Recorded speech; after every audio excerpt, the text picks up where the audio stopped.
Alors bonjour à toutes et à tous. Aujourd'hui on se retrouve pour une petite vidéo sur une enceinte active. Donc c'est une enceinte L acoustique MTD 115A.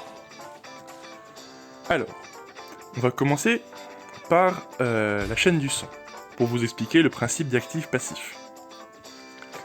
Ce qui se passe dans le rack d'ampli, donc la platine envoie le son à la table envoie le son au filtre actif. Le filtre actif, lui, va diviser le son. Il va diviser le son en deux canaux. Un canal de grave et un canal d'aigu. Sur l'ampli, les deux canaux arrivent séparés. Sur le canal A et les graves, sur le canal B, les aigus. Ensuite, les canaux A et B ressortent sur un speak-on 4 points qui rentre à l'arrière du filtre actif.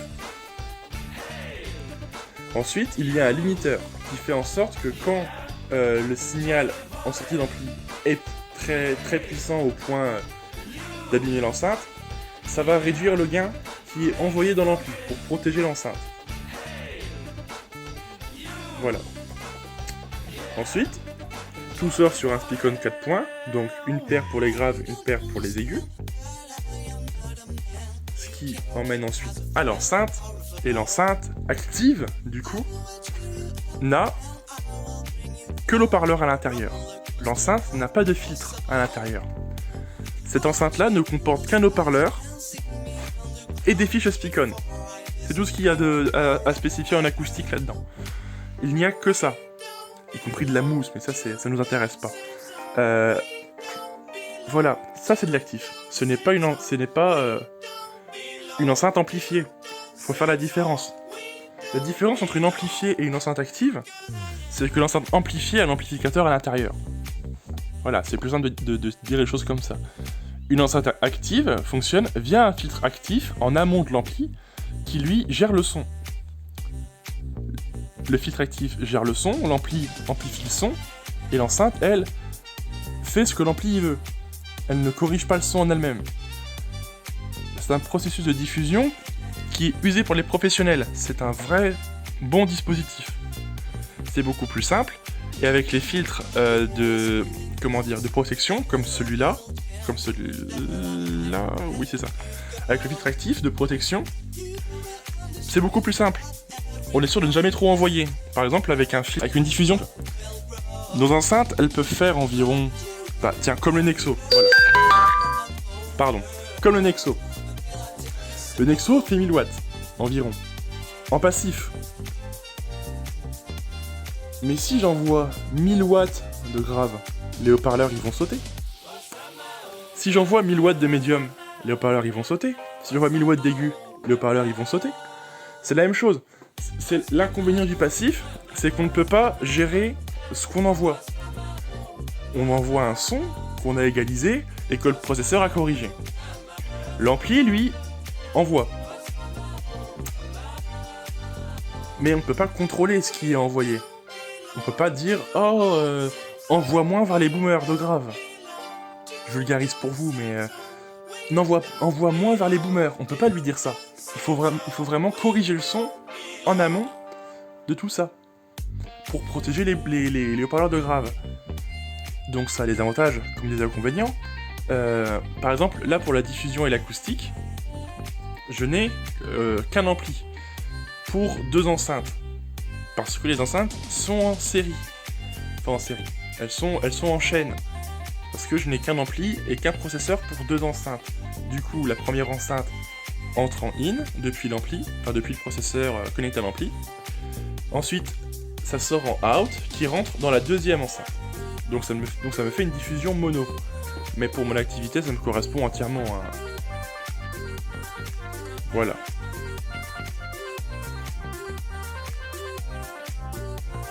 Pardon, j'ai entendu un bruit, ça m'a fait un peu... Voilà, ça m'a perturbé. Donc c'est ça, l'actif. C'est pas l'enceinte amplifiée de Thomann. Faut faire attention. Thomann, eux, ont pris un terme qui n'est pas le bon, malheureusement. Et je pense savoir pourquoi. Je pense savoir qu'ils ont pris ça du terme Powerhead, qui veut dire alimenter, et que ça a été traduit en actif. Tout simplement. Voilà. Mais ce n'est pas du vrai actif. Voilà, faut bien faire la nuance. Parce que quand vous direz, par exemple, à un loueur de matériel professionnel, je veux une enceinte active, il vous donnera l'enceinte active. Ce sera une machine comme ça, sans ampli derrière, sans processeur. Il faut vraiment faire la nuance à ce qu'on demande. J'ai déjà eu des gens qui m'ont demandé de l'enceinte active. Je leur ai dit, mais vous voulez l'ampli qui va avec, le processeur et le rack? Ils m'ont fait, il n'y a pas besoin, l'ampli est dans l'enceinte. J'ai un peu bugué, mais j'ai compris où ils voulaient en venir. Je leur ai fait comprendre que ce n'était pas ça l'actif. L'actif, c'est ce que vous avez en face de vous. Voilà. Après ce petit aparté sur l'explication actif-passif, j'espère que vous comprendrez mieux les choses, et si vous avez des questions, n'hésitez pas à me les poser en commentaire. Revenons aux enceintes. Alors, devant vous, vous avez une enceinte à l'acoustique MTD 115, enceinte coaxiale 15 pouces, composée du coup d'un haut-parleur coaxial en 15 pouces avec un tweeter dans l'axe. C'est tout. Cette enceinte n'a que ça. Et bon, il y a quand même des options, il y a quand même des rails d'accroche. Il y en a 3, si je me trompe pas. Non, il y en a 4 sur celle-là. 1, 2, 3 et 4e de l'autre côté. Moi j'ai la version... Enfin, comment dire, j'ai mis la lyre d'accroche sur les enceintes. Parce que je les accroche à ma structure, c'est beaucoup plus propre et c'est beaucoup plus simple que d'avoir des trépieds qui traînent au milieu du public. Enfin, où le public peut aller, quoi. Par rapport aux pieds de levage qui sont beaucoup plus lourds et donc plus sécurisés. Ensuite, vous avez un filtre actif, L acoustique. Donc c'est le LLC115B-2W.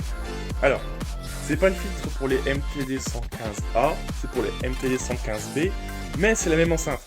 Juste les poignées, le système d'accroche par rail et une partie du haut-parleur change. C'est tout. C'est la seule chose qui change. Donc le son n'est pas impacté entre la différence entre un processeur B ou un processeur A. Ensuite, vous avez l'amplificateur, donc c'est un L acoustique LA24A. Voilà. Donc amplificateur, je crois que je l'ai bridé à 2 x 900 watts. Mais vous allez me dire, ouais, pourquoi 2 x 900? Ton enceinte, elle fait jamais 200, enfin 900. Du coup, je vous explique. L'enceinte fait 265 watts cumulés. 200 watts pour le grave, 65 watts pour le moteur d'aigu dans l'axe. Vous allez me dire pourquoi. Pourquoi avoir mis comme ça? Parce que l'ampli, lui, est, entre guillemets, piloté par le filtre actif. Le son rentre dans le filtre sort les deux canaux droite-gauche. Enfin, comment dire? Je dis droite-gauche parce que c'est canal droit, canal gauche en théorie, mais c'est pour que vous compreniez. Sort le grave aigu, ça rentre dans le filtre, et le filtre dit, bon, les aigus, on va les baisser, je dis ça au pif, hein, d'environ 15 décibels. Pas 15 décibels acoustiques, 15 décibels au niveau du niveau de signal.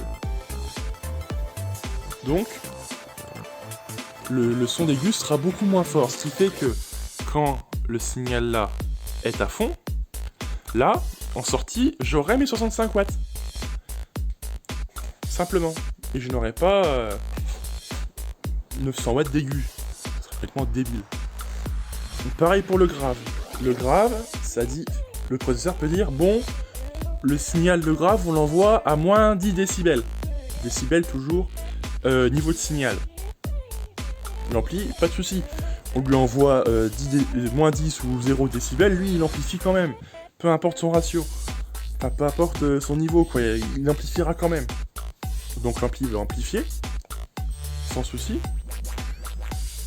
Et donc c'est comme ça que l'enceinte est pilotée. Ensuite, s'il y a trop de signal, le processeur va dire, bon, il y a trop de signal sur les aigus, on baisse les aigus. Donc au lieu d'être à moins 15, il sera à moins 20. Bien sûr, je dis des valeurs au pif, parce que je n'ai pas les valeurs, mais c'est pour vous donner un exemple. Donc c'est comme ça que ça tient en fait. C'est comme ça que ça fonctionne. Et c'est beaucoup plus simple. Et beaucoup plus sécurisant pour moi d'ailleurs. Donc, je vais vous faire une petite démo, quand j'aurai allumé tout ça. Et je vous reprends quand j'aurai choisi la musique et j'aurai choisi tout ce qu'il faut. Voilà, à tout de suite.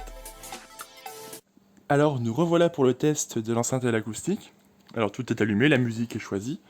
Donc, je remets la musique. Voilà.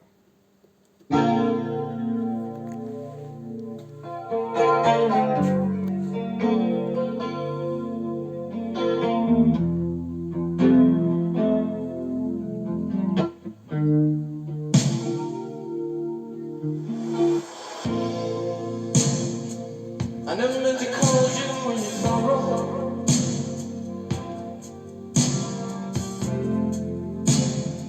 I never meant to call you when you pain.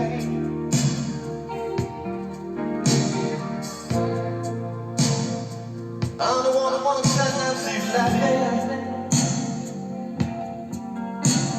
I only want to see you laughing in the purple rain.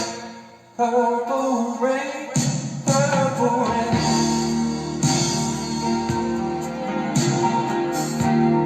Purple rain, purple rain.